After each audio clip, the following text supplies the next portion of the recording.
Nós temos nesta semana, eu vou passar para a diretora do Ministério da Saúde para dar para a gente mais detalhes sobre o que teremos, de bom ao longo dessa semana. O pastor convidado para nos transmitir as mensagens e trazer as coisas maravilhosas que precisamos e esperamos é o pastor Antônio Kowalczuk. Ele é membro dessa igreja, ele é pouco atuante, melhor dizendo, pouco presente. Melhor dizendo, pouco presente aqui, porque, obviamente, ele é responsável por 200, são quantas igrejas e grupos na Associação Paulistana? 263 igrejas no campo da Associação Paulistana. Isso, então, nos faz entender a razão da sua baixa frequência aqui. Mas conseguir você para essa semana realmente foi uma bênção. E durante essa semana, se você sentir tocado pelo Espírito Santo a trazer alguma pessoa, fique despreocupado, porque o assunto é saúde. E eu sempre digo que para esse assunto, pastor, não existe barreira, não existe nenhum preconceito, todos buscam isto. E durante essa semana o pastor Kowalczuk, ele vai nos apresentar esses temas. Mais detalhes da semana com a nossa diretora Beatriz. Bom dia, igreja. Como vocês viram, eles têm muitas igrejas para ir, mas ele nos cedeu uma semana para estar aqui conosco. Então, muito obrigada, pastor Kowalczuk. Essa semana é uma semana diferente. Nós vamos falar de saúde e espiritualidade, de saúde e adoração. A cada dia, pastor Kowalczuk vai trazer um tema diferente. Vocês estão vendo o painel ali? Muito obrigada a Raquel, que preparou aquele painel. E vocês poderão, a cada dia da semana, ouvir um daqueles temas que o pastor Kowalczuk vai estar explorando para nós. A cada dia tem um objetivo diferente. E está divulgado no site da igreja, irmãos. Então, vocês podem pegar o link e aproveitem para divulgar nas redes sociais, convidar os seus amigos. Se cada um de nós fizer isso, nós teremos a chance de ter outras visitas que possam vir aqui nesses dias e poder ouvir essa mensagem, que vai ser muito importante para a nossa igreja, mas também para a nossa comunidade. Pastor Kowalczuk, muito obrigada pela prontidão de ter aceitado o nosso convite para nos ofertar com essa bênção durante essa semana. E muito obrigada também à nossa equipe da saúde pelo trabalho durante essa semana, que se prosperará. Obrigada.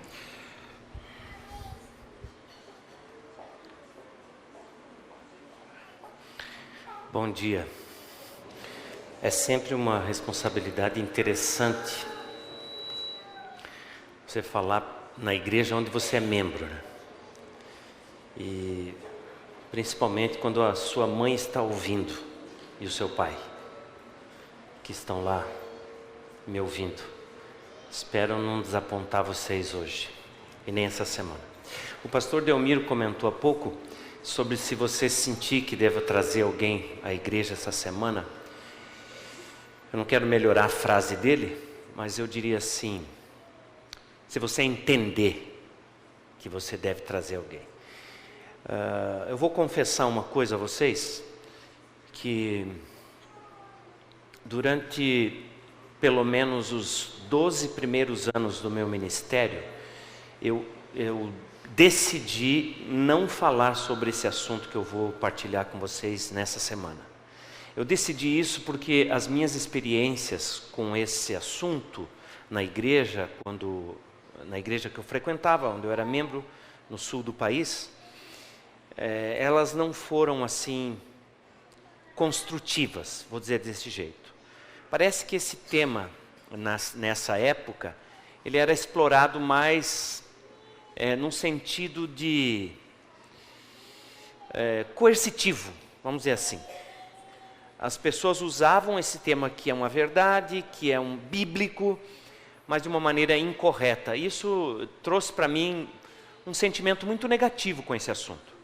No entanto, eu comecei as minhas, vamos dizer assim, reformas nessa área aos 15 anos de idade. Comecei algumas mudanças e tal, mas eu sempre entendi que isso era uma coisa mais para ser vivida do que para ser falada. Eu entendi assim.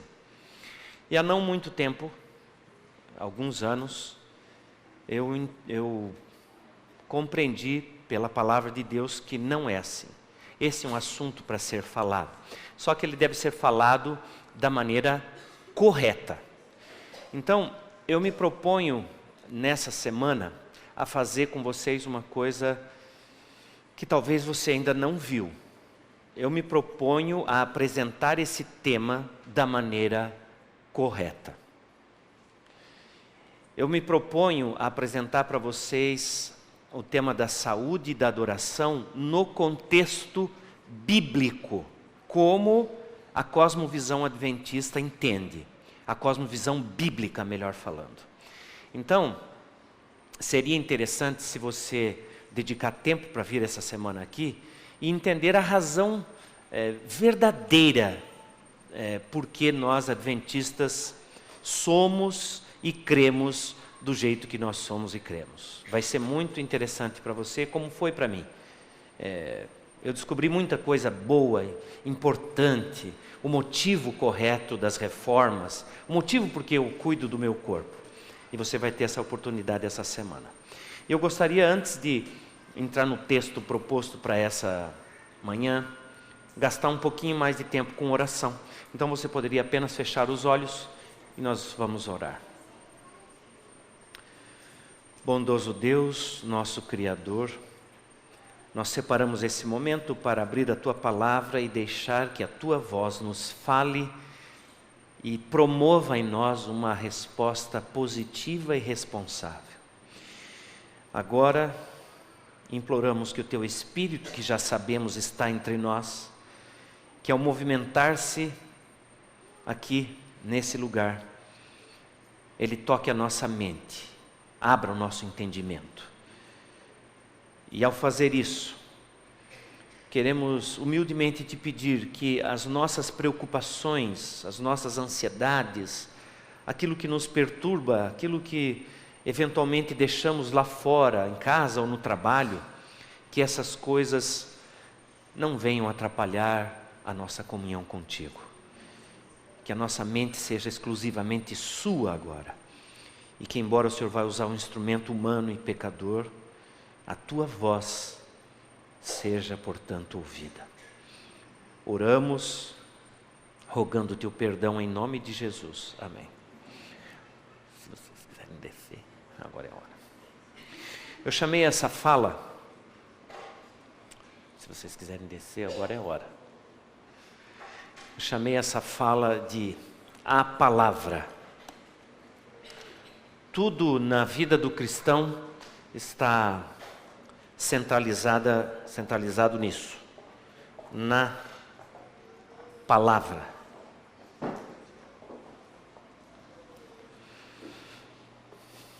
A palavra de Deus é que importa para nós. Como adventistas, nós temos esse conceito só a Escritura, que é uma característica do povo de Deus, mas nós temos algo ainda mais. Não somos só a Escritura, nós somos também toda a Escritura. Porque toda a Escritura para o Adventista do sétimo dia é a palavra de Deus. Então, ao considerar com vocês o que eu vou apresentar nessa manhã, eu tomei em conta a Bíblia como um todo dentro desse assunto da saúde, da adoração e da espiritualidade. É muito fácil usar a Escritura para defender os nossos postulados, os nossos pontos de vista. E é muito complicado entender a Escritura, a palavra de Deus, e os reclamos da palavra de Deus em relação à vontade de Deus. Então, nós vamos considerar isso nessa manhã. E nós vamos fazer vamos começar indo ao livro de Romanos. E eu quero fazer uma observação antes de indicar o texto, de que Eu não estou há muito tempo na igreja, sou adventista há pouco tempo, são 43 anos só. Mas nesse tempo que eu estou na igreja, eu já vi todo tipo de argumentação em torno desse assunto da saúde. E eu vi as pessoas usarem a Bíblia também para falarem contra as reformas espirituais na saúde. E eu quero começar apresentando um texto para vocês, conhecido, que está aqui no livro de Romanos, no capítulo 14, o versículo 17. Romanos 14, 17, está na tela, mas você tem a sua Bíblia aí, é interessante também você olhar na sua Bíblia. Diz ali: porque o reino de Deus não é comida e nem bebida, mas justiça, paz e alegria no Espírito Santo. Então algumas pessoas, ainda que bem intencionadas, adventistas, usam esse texto para dizer assim: está vendo? O reino de Deus não é comida e nem bebida. A gente não tem que ficar muito prestando atenção, desde que a gente não use as coisas imundas, desde que a gente não faça nada de errado dentro dessa coisa da saúde. A gente não tem que se preocupar, porque o reino de Deus não é comida e não é bebida. Está certo esse entendimento? É bom que você entenda que essas declarações de Paulo, aí no livro de Romanos, no capítulo 14, elas foram interpretadas de várias maneiras ao longo do tempo e têm sido usadas para algumas coisas. Em primeiro lugar, têm sido usadas para depreciar a alimentação vegetariana. E aqui entra uma atitude adventista. Alguns adventistas usam esse texto para dizer assim: olha, se você olhar no livro de Romanos, no capítulo 14, em algum momento ele fala assim que os fracos comem legumes. E aí usa esse texto, está vendo? O reino de Deus não é comida e nem bebida, afinal de contas os fracos é que comem legumes. Está correta essa interpretação? O segundo motivo por que as pessoas usam esse texto também é para abolir a distinção entre carnes limpas e imundas. Então, se o reino de Deus não é comida e nem bebida, eu posso muito bem usar o que eu quiser. O reino de Deus não trata desse assunto, comida e bebida. Então não existe essa diferença limpo e imundo, essa coisa do Velho Testamento, não é para nós agora. E esse texto do livro de Romanos, capítulo 14, também é usado por muitos para remover toda a distinção de dias, abolindo assim o sábado do sétimo dia. Devo dizer a vocês, nenhum desses três usos é correto. Essa não é a visão geral das Escrituras. É muito fácil você pegar esse texto isoladamente e atribuir a ele um conceito, uma teologia que ele não tem. Mas quando você estuda as Escrituras no seu contexto total, você vai ver que esse texto faz todo sentido no pensamento de Paulo.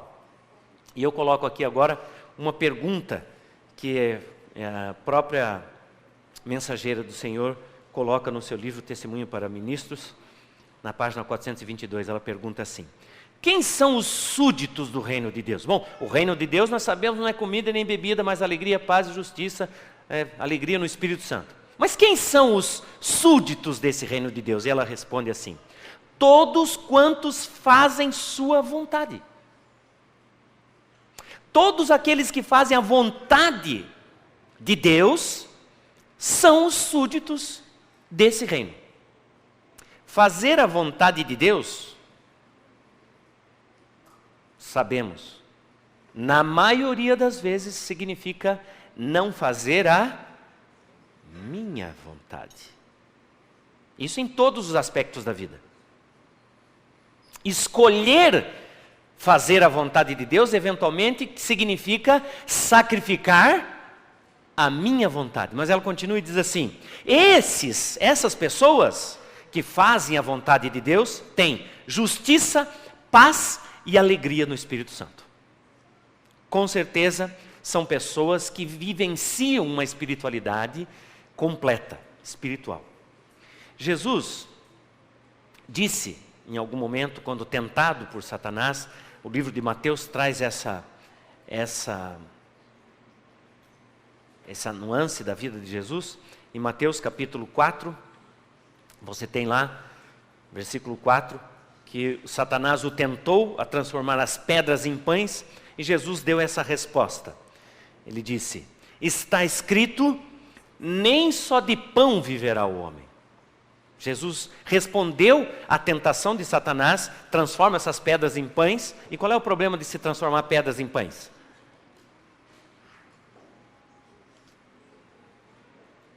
Qual é o problema de se transformar pedras em pães?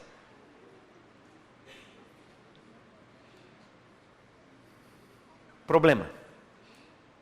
Há algum problema em transformar pedra em pão? Não, não há nenhum problema. É ótimo se você pode fazer isso, desde que seja da vontade de Deus. Desde que seja da vontade de Deus. Porque os súditos do reino de Deus são aqueles que fazem a sua vontade, nós já lemos. E Jesus respondeu dizendo para eles assim: olha, nem só de pão vive o homem, mas de toda a palavra que sai da boca de Deus. De onde Jesus tirou isso? Essa fala, de onde Jesus tirou? Da palavra de Deus. Jesus tirou isso da palavra, ele disse, está escrito. Jesus não inventou isso. Não foi uma ideia que veio na mente de Jesus naquele instante. Jesus estava citando a palavra de Deus. Nem só de pão viverá o homem, mas de toda a palavra que sai da boca de Deus. Foi isso que Jesus disse, da palavra que sai da boca de Deus. E ele tirou isso de Deuteronômio, o irmão lá atrás citou, foi o livro de Deuteronômio, capítulo 8, versículo 3. Eu faço questão que você abra a sua Bíblia lá em Deuteronômio 8, 3. Vamos considerar um pouquinho esse trecho aí e vamos descobrir umas coisas interessantes. Às vezes nós fazemos uma leitura bíblica, assim, meio rápida, para não dizer superficial, e a gente deixa de entender coisas, lições importantes. Veja aí, Deuteronômio 8:3. Vamos contextualizar um pouquinho essa passagem aí. Ele tem um endereço? Para quem foi escrito esse texto aí de Deuteronômio 8:3? Você lembra? Para o povo de Israel numa situação bem específica. Qual? Eles estão saindo do Egito. Estão saindo do Egito, estão sendo libertados. Quanto tempo o povo de Israel ficou lá no Egito? 400 e pouquinhos anos. Quanto desse tempo eles ficaram escravos? Porque eles não ficaram escravos todo o tempo. 200 e poucos. 200 e poucos anos. Eles ficaram escravos lá. Agora eles estão saindo e eles estão prestes a se deparar com uma situação bem incomum. Eles estão saindo para fazer uma travessia do deserto e chegar na terra prometida. Cálculos de deslocamento de pessoas e da distância afirmam que em menos de 2 meses eles poderiam chegar à terra prometida. Em menos de 2 meses de caminhada. Eles poderiam.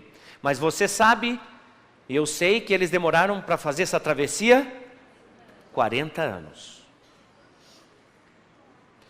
E o motivo por que isso aconteceu está ligado ao que vamos ler nesse texto. Tá? E o texto começa assim. Você tem aí, Deuteronômio 8:3 diz assim: Ele te, na versão que estou usando, revista e atualizada no Brasil, diz assim: Ele te humilhou e te deixou passar fome e te sustentou com o maná, que tu não conhecias, nem teus pais conheciam, para te dar a entender que não só de pão viverá o homem, mas de tudo que procede da boca do Senhor viverá o homem. Entenda uma coisa, quando o texto fala assim, Ele te humilhou, não quer dizer que Deus está ali humilhando o povo. Eles já eram humilhados, eles eram escravos. O texto hebraico quer dizer o seguinte: Deus mostrou a você que Ele conhece as coisas mais do que você. Deus te colocou no teu lugar.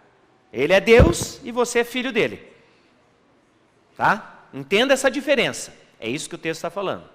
Ele te humilhou. Daí diz assim: e te fez passar fome. De propósito, Deus tirou o povo de Israel lá do Egito para passar fome? Não, não foi isso. Mas, lá no Egito, nesses últimos anos da permanência deles lá, qual era a condição deles? Eles eram escravos. Pense comigo um pouquinho.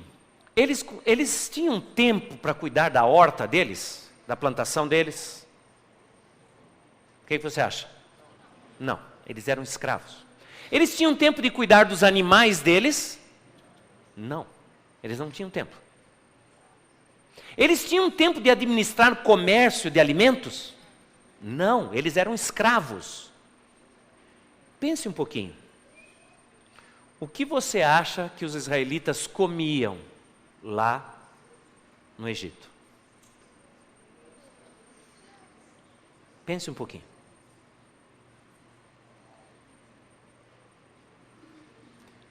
Comiam o que podiam. Não era o que devia. Comiam o que podiam. Comiam sobras dos egípcios e comiam também, às vezes,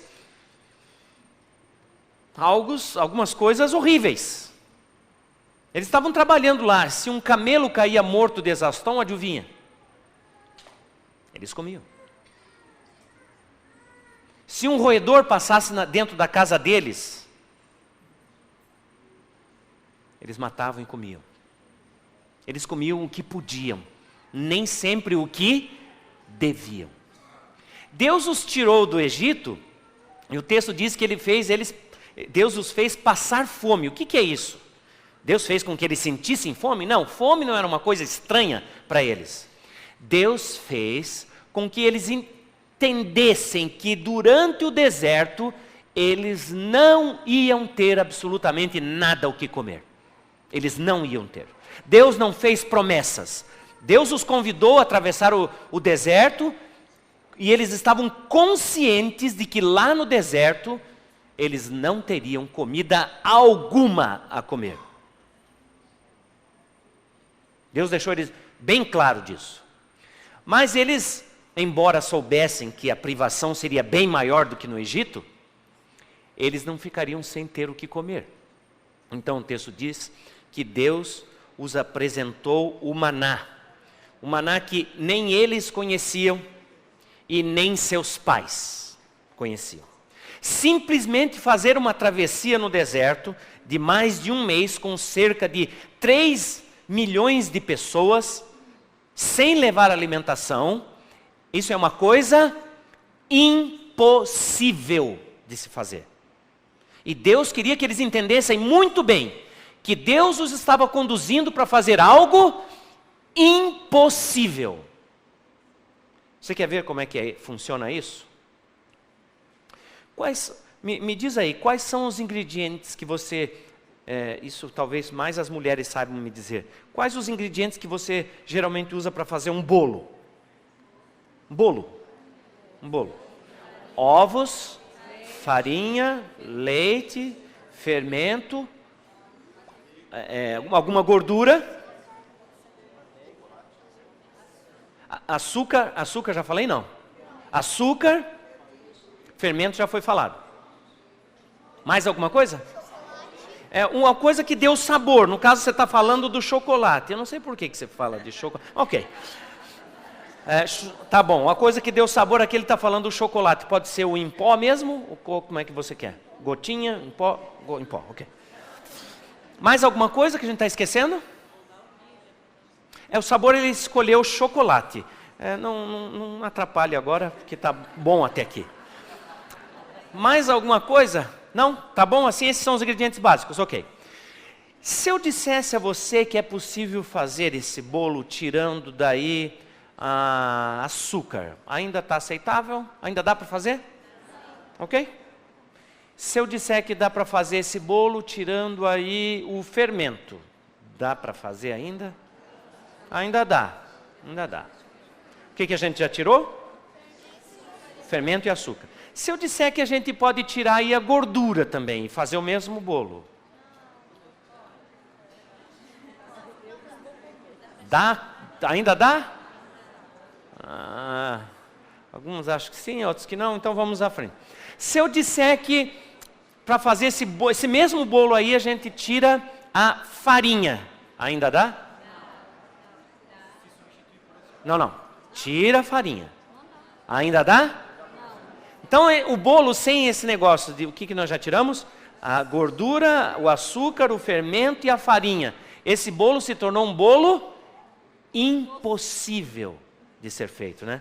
Sabe por que é impossível? Porque você nunca viu.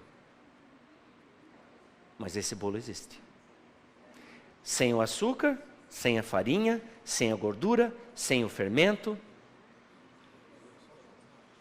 O que mais que a gente tinha colocado? Sem o chocolate. Tirei, amigo, tarde demais. Ele disse, não tira. Já foi. Dá para fazer o mesmo bolo, sem nenhum desses ingredientes. Mas na tua cabeça isso é impossível, sabe por quê? Porque você simplesmente ainda não viu isso. O que estava na mente dos israelitas quando Deus disse para eles, nós vamos passar aqui pelo deserto e nós vamos chegar lá na terra prometida, e vocês não levam provisões, mesmo porque eles não tinham provisões. Na cabeça deles isso era impossível. Por quê? Porque eles nunca haviam antes visto isso. E Deus queria que eles aprendessem, entendessem, que comida, aquilo que nos faz ter vidas, né? Produz em nós energia, força. Comida, mesmo que seja essencial para a manutenção da vida, se você estiver ao lado de Deus e confiar nele, isso não é problema se você não tiver comida. Por isso que Deus disse assim, Ele te humilhou para você entender, conhecer uma coisa que você não conhecia, para você compreender que nem só de pão vive o homem, mas de tudo que procede da boca de Deus. O que mais Deus queria que acontecesse com o povo, não era que eles fizessem um regime e ficassem magrinhos. Não era simplesmente mudar o paladar deles, não. O que mais Deus queria que eles aprendessem, segundo esse texto?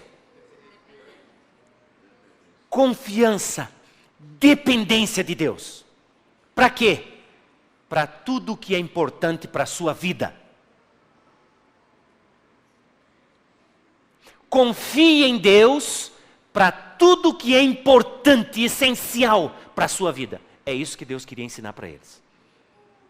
É essencial comer para ficar vivo? Ora, claro que é. Então confie em Deus para isso. Confie em Deus para isso e você vai ver que Deus não vai te desapontar.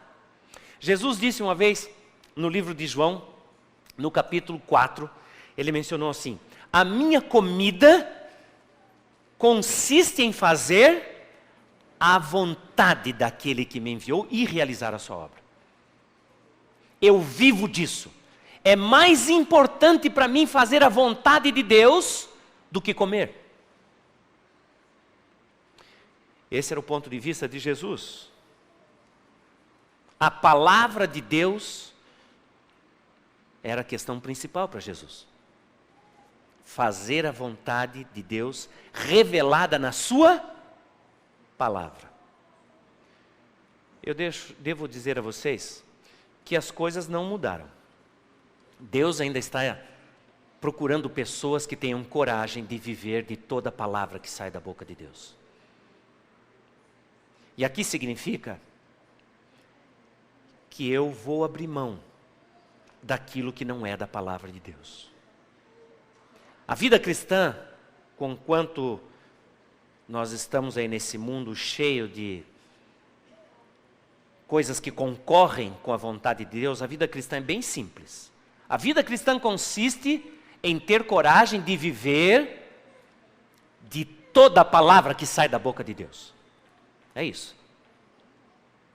Então, se Deus ainda procura pessoas que tenham a coragem de passar por esse deserto que é o nosso mundo, a nossa existência, vivendo de toda a palavra que sai da boca de Deus, se assim isso é verdade, vamos considerar agora que Deus ainda continua procurando essas pessoas, mas Ele procura isso desde o começo. Havia uma palavra de Deus lá no jardim. Não havia? Não era uma coisa simples. Quando você vai no livro de Gênesis, você descobre qual era a palavra de Deus lá no jardim. Lembra? Que dizia a palavra de Deus lá? O Senhor Deus deu a eles uma ordem. Esta ordem: de toda árvore do jardim comerás livremente, mas da árvore do conhecimento do bem e do mal não comerás. Por quê?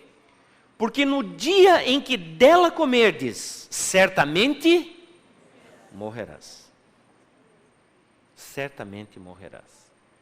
Você sabe o que havia de errado com a árvore do conhecimento do bem e do mal? O fruto. O que tinha de errado com o fruto? Absolutamente nada. Não tinha nada de errado lá. Existem pessoas que ficam procurando descobrir que fruto era esse. Existe discussão teológica a respeito disso. Que fruto era esse? Outro dia eu estava num encontro de casais, faz algum tempo. Eu estava comentando esse fato, do dia que Eva, naquela terça-feira, ela saiu e passeou sozinha e se encontrou com aquela árvore. E aí ela teve aquele diálogo, e ela pegou do fruto. E um irmão pegou e levantou: você sabe qual era o fruto, pastor? Eu falei: eu não sei, a Bíblia não diz. E ele me respondeu: calma aí, pastor, a Bíblia diz sim. Eu fiquei assustado, porque eu achei, eu devia saber, se a Bíblia diz, eu devia saber. Não, diz sim. Eu falei: não, irmão, eu nunca encontrei. Está lá em Gênesis, no capítulo 3.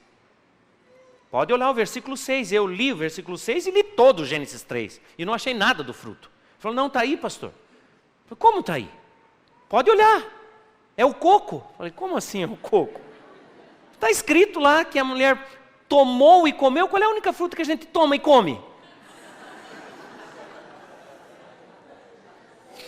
Eu tive que gastar um tempo com esse irmão para explicar que o tomou ali não tem nada a ver com tomou. Tomou ali pegou. Eu nem preciso dizer de que estado era esse irmão,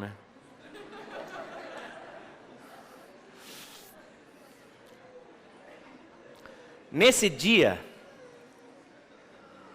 em que Deus deu essa ordem, parece que fica muito óbvio que Deus não está restringindo a dieta. Deus não está dizendo: tem algo aqui que não vai fazer bem para você. Não era isso. A questão não era essa. A questão era obedecer a palavra ou desobedecer a palavra. Deus esperava que o casal obedecesse a palavra. E a palavra dizia: de todas você come, menos dessa. Não tinha nada de errado com a fruta. E nem era o coco, ok? Não tinha nada de errado com a fruta. A questão era obedecer a palavra, viver de toda a palavra que sai da boca de Deus, ou não? Havia uma outra palavra no jardim? Não? E essa? Não apareceu lá no jardim? Apareceu lá no jardim essa fala ou não? Sim, apareceu. Havia uma segunda palavra no jardim, mas não era a palavra de Deus. Agora nós temos duas palavras. Uma palavra que diz assim: você come de todas menos dessa, porque no dia que você comer dessa, você vai morrer. E a outra palavra diz: coma, você não vai morrer. Você viu como é que o diabo começa o diálogo? Ele começa desqualificando a palavra de Deus, desautorizando a palavra de Deus. Ele começa assim: É assim que Deus disse, não comereis de nenhuma árvore do jardim? Veja, ele começa desqualificando, desautorizando. Deus disse, de todas você come. Ele disse, Deus disse, de todas você não come, né? Veja. Aí ele muda. Dessa você pode de verdade, porque nessa, se você comer, você não vai morrer, você vai ser igual a Deus. Percebe o que está acontecendo? Satanás só faz uma coisa nesse planeta. Desde então. Desautorizar a palavra de Deus. E ele quer que a gente faça o mesmo. Que nós todos nos unamos a ele nessa rebelião contra a palavra de Deus. Tudo se resume nisso, irmãos. Saúde, doença, ser vegetariano ou não. A questão não é essa. A questão é, quem aqui tem coragem de viver de toda a palavra que sai da boca de Deus? Essa é a questão. Não é só, eu posso comer isso, eu não devo comer aquilo, isso faz mal, isso faz bem. A questão não é essa. A questão não é ter saúde ou ficar doente. A questão é, eu tenho coragem de viver de toda a palavra que sai da boca de Deus? Quando Satanás apresentou isso, ele disse, vocês não vão morrer porque Deus sabe que no dia que vocês comerem isso, vocês vão ser, os olhos de vocês vão se abrir. Ele disse, os olhos de vocês vão se abrir. O que Satanás está tentando fazer? Você consegue perceber? Quando ele fala essa expressão, se abrirão os vossos olhos, o que ele está tentando fazer? Você consegue ver isso? Você acha que Adão e Eva andavam lá no jardim de olhos fechados? Você acha? Você acha que eles eram cegos? Por que Lúcifer, Satanás, vem com essa expressão? Os seus olhos vão se abrir. Por quê? Ele está dizendo, vocês vão ver as coisas de maneira diferente. Vocês vão ver as coisas de maneira diferente. Não é bem assim do jeito que você pensa que você sabe as coisas. Satanás está tentando colocar neles uma nova cosmovisão. Qual era a cosmovisão que Adão e Eva tinham até esse momento? A cosmovisão deles era assim: nós viemos de Deus, fomos criados por Deus e fomos criados para...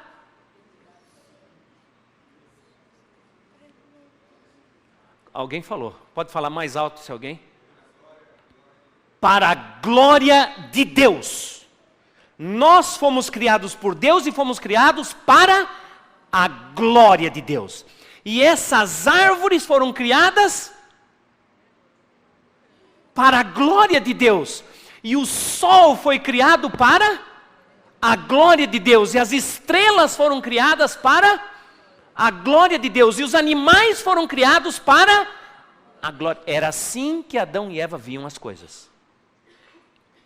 E quando ele disse, os seus olhos se abrirão e vocês serão como Deus. Ele mudou agora. Agora as coisas não são para a glória de Deus. As coisas são para minha glória. Para minha satisfação.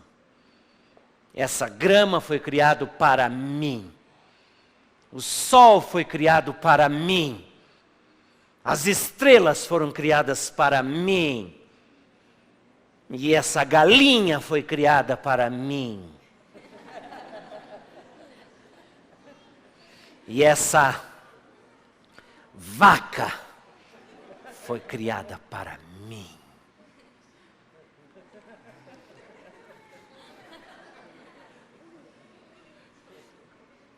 Veja, o que está acontecendo? Uma mudança na maneira de ver as coisas. Esse é um problema, sabe? O texto bíblico confirma que isso aconteceu. Veja o que diz Gênesis capítulo 3, versículo 6. Vendo a mulher. Viram? A mulher viu. Esse é o problema. Quando a Jaqueline diz para mim que quer ir no shopping ver as vitrines, eu fico pensando na Eva, coitada.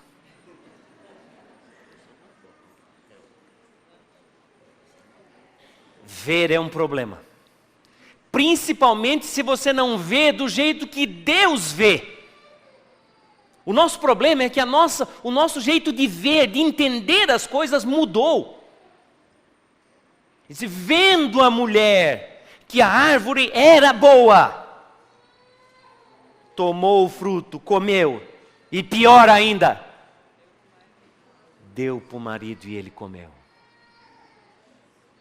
E aqui tem uma coisa muito estranha. Se você olhar em Gênesis 3, você vê um diálogo assim interessante entre Satanás e a mulher.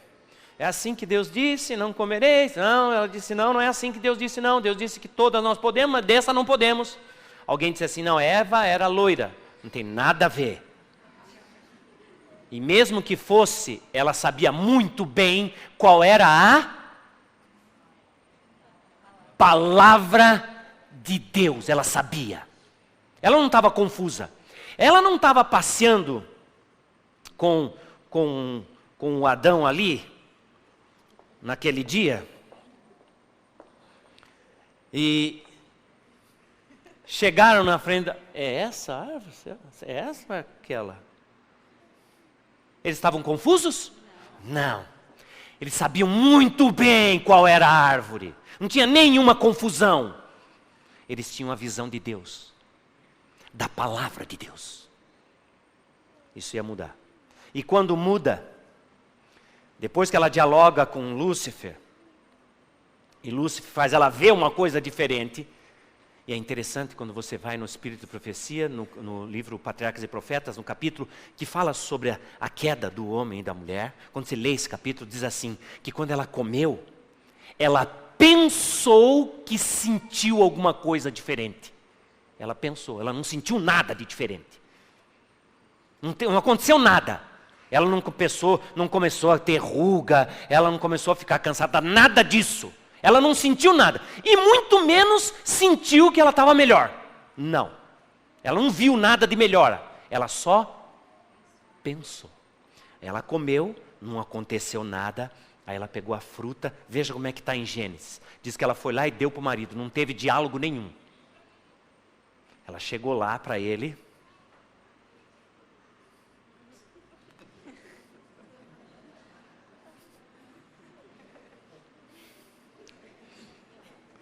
Pergunto, tinha jeito dele não comer?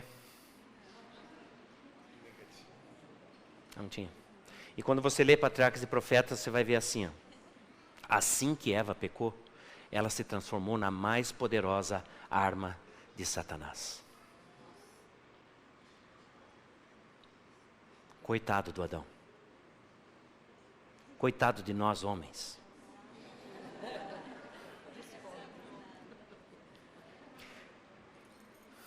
Eu sei que é difícil para você aceitar isso, mulher, mas isso é bíblico.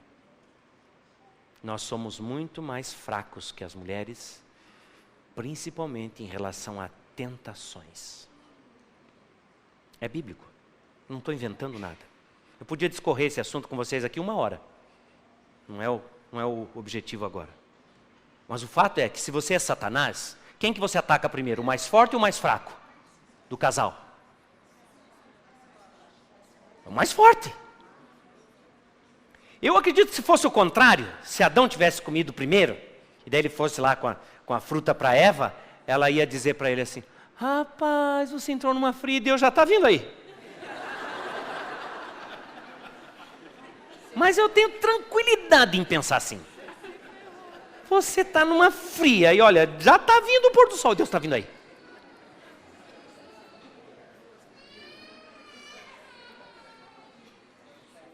Algumas pessoas dizem assim, Adão amou tanto a Eva que ele não quis, não imaginava perdê-la. Você pode dizer o que você quiser, mas o que está em jogo aqui, o que está sendo confrontado aqui não é o amor de Adão, não é a beleza de Eva, é o quê? A palavra de Deus, ponto. Fazer, obedecer a palavra de Deus ou não. E Satanás conseguiu mudar o jeito que eles viam isso. Eu quero mostrar isso para você de uma maneira bem prática. Se eu pudesse dizer assim, eu queria que você não esquecesse essa parte, eu diria que é isso aqui que eu vou mostrar agora para vocês. Ok? Então, esqueça um pouquinho o telefone e olha para essas fotos aqui. Eu separei algumas fotos aqui. Me diga o que você está vendo aqui. Você consegue discernir o que é isso aqui? Alguém consegue? É um iceberg. Estima-se que o que você vê do iceberg é só um pouquinho dele, cerca de 10%. Essa foto em particular que você está vendo aqui, esse cume aqui, essa parte mais proeminente ali, tem 30 metros de altura, tá bom? E essa mesma foto, vamos afastar um pouquinho, ok? Está aqui, ó. Um pouquinho mais longe. Agora um pouquinho mais longe, ok? Agora você consegue ver bem abaixo da lâmina da água, né? Vamos afastar um pouquinho.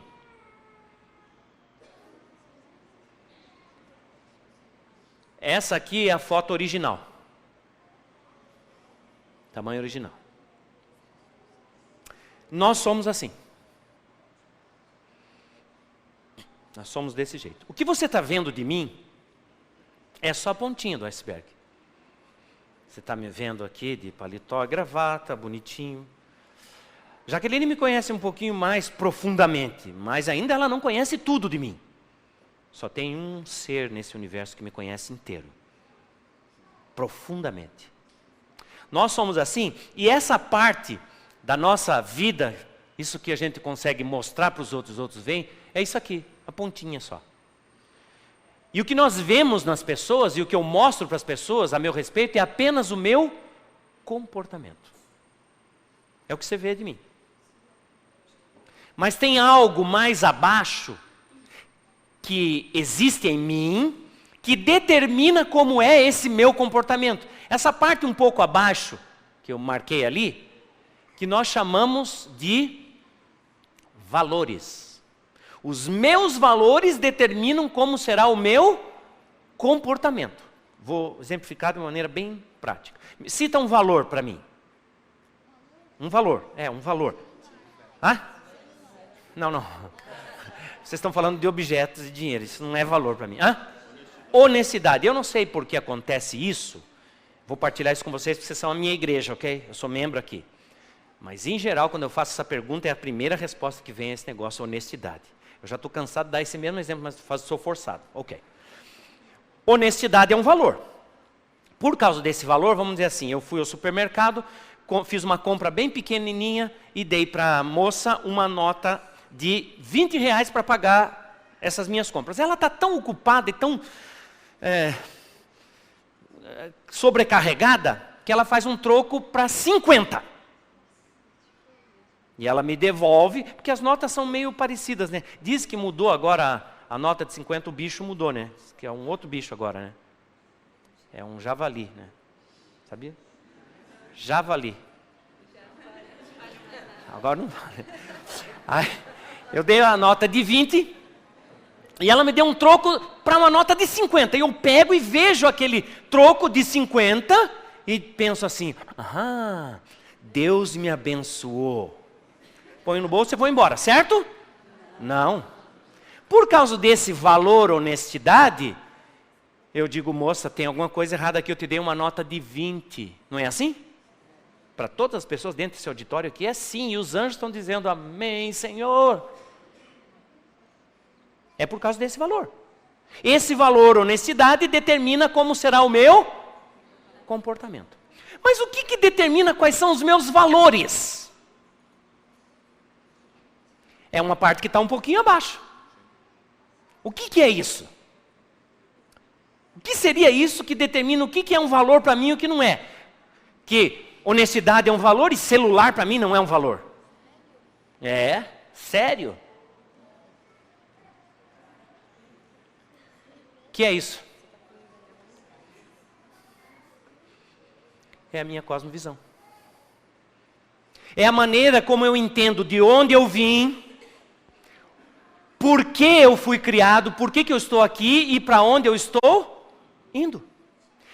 Essa minha cosmovisão vai determinar quais são os meus valores, de onde viemos.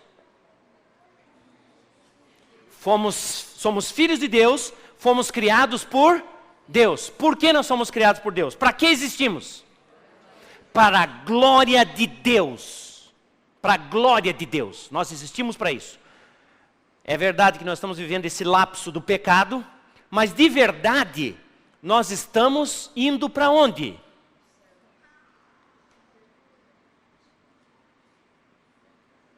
Para o céu? De verdade eu não quero morar lá no céu. Definitivamente não quero. Passar umas férias lá, tudo bem. Agora morar, viver para sempre, sabe onde que a Bíblia diz que nós vamos morar e viver para sempre? Aqui. Para onde nós estamos indo então? De volta para aquele plano de Deus original. Ao criar esse planeta. Nós estamos indo de volta para cá. Para a origem, para a nossa origem. Essa terra aqui é a nossa casa. Nós vamos morar aqui para sempre. Quando Deus restaurar isso, Ele vai restaurar também a gente. Nós vamos morar aqui. Esse é o nosso destino final.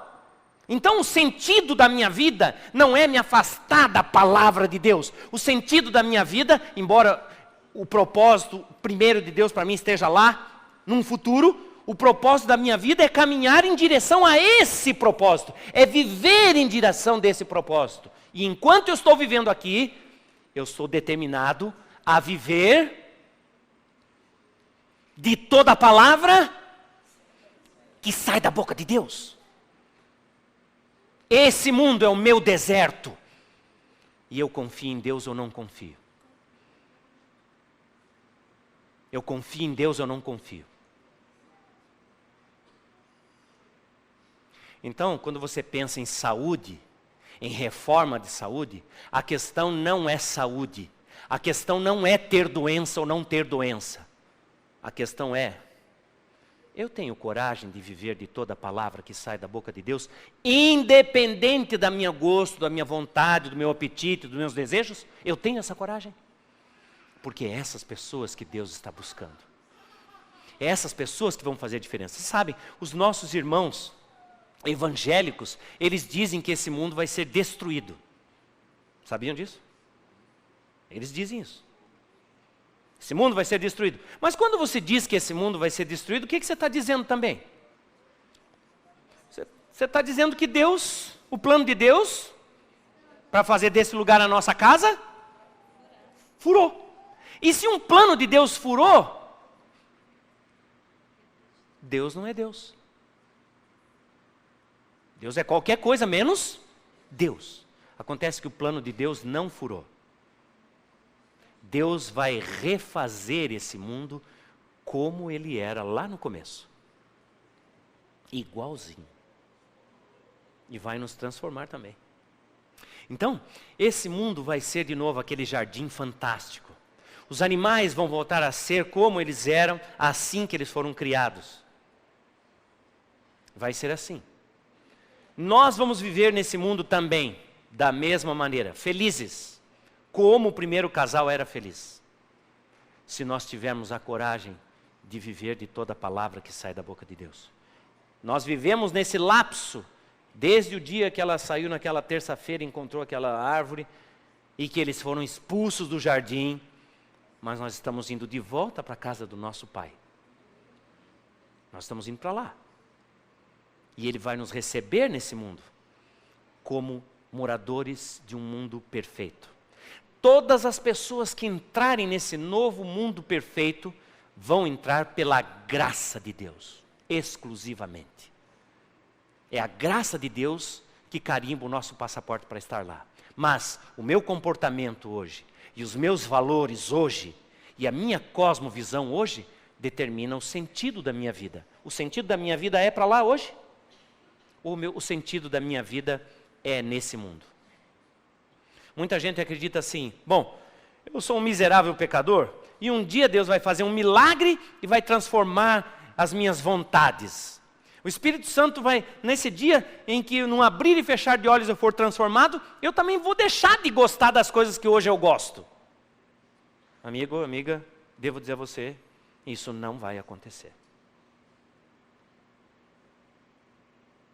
Seus gostos e suas vontades fazem parte daquilo que você conhece como livre-arbítrio.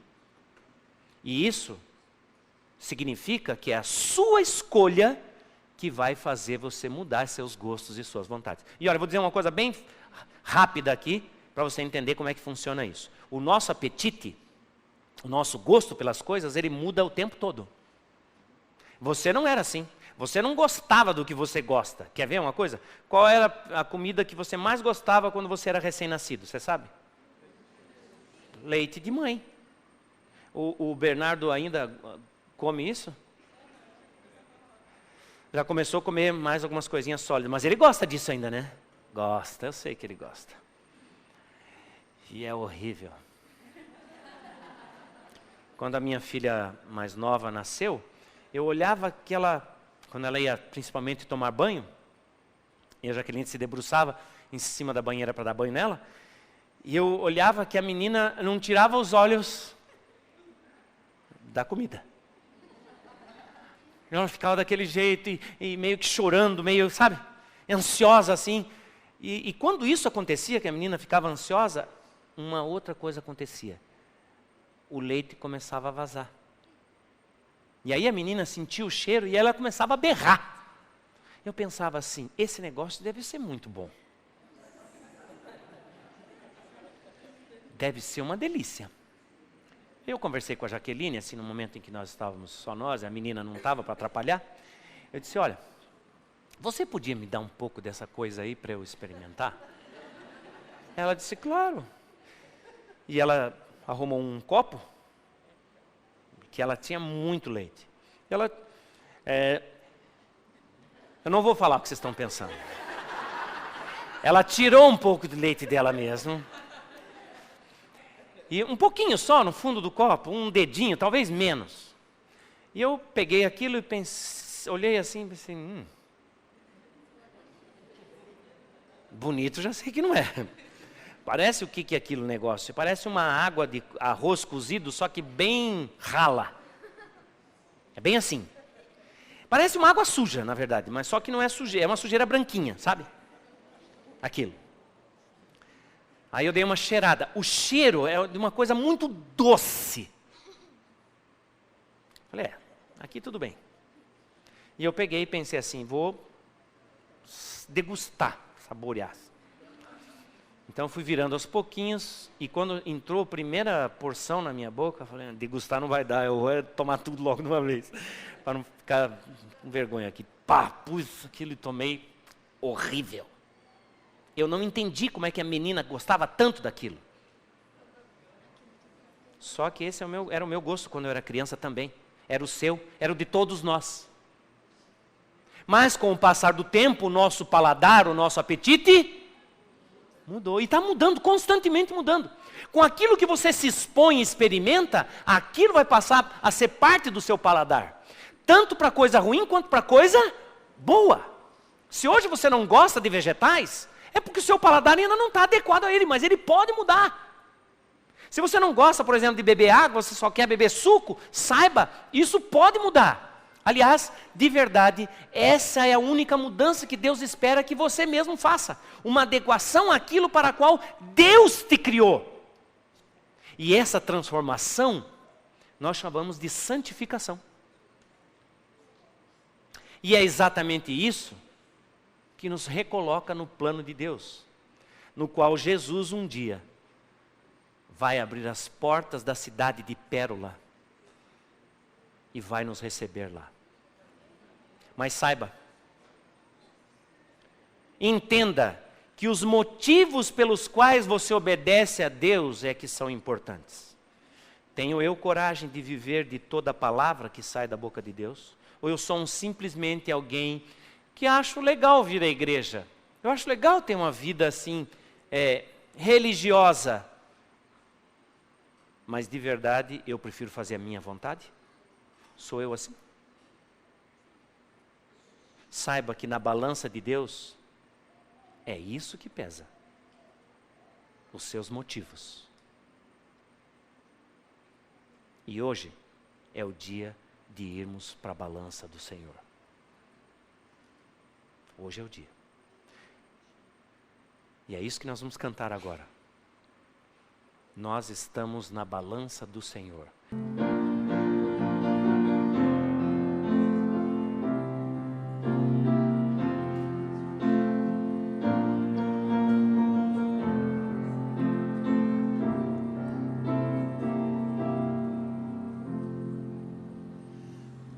Apesar dos motivos, o juiz em retidão nos terá por ouro puro, o refúgio mal em vão. Sim, na balança do Senhor foste pesado, pela palavra do Senhor foste provado.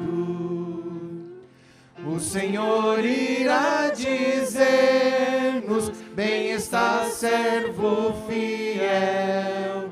Ou a nós dará sentença: servo mau e infiel.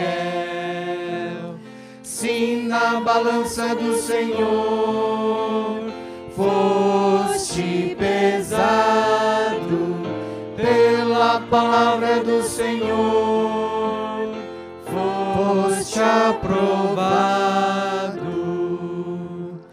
Hoje a voz de Deus ouçamos a falar ao coração, antes que passando a graça fique além a salvação. Sim, na balança do Senhor foste pesado, pela palavra do Senhor foste aprovado.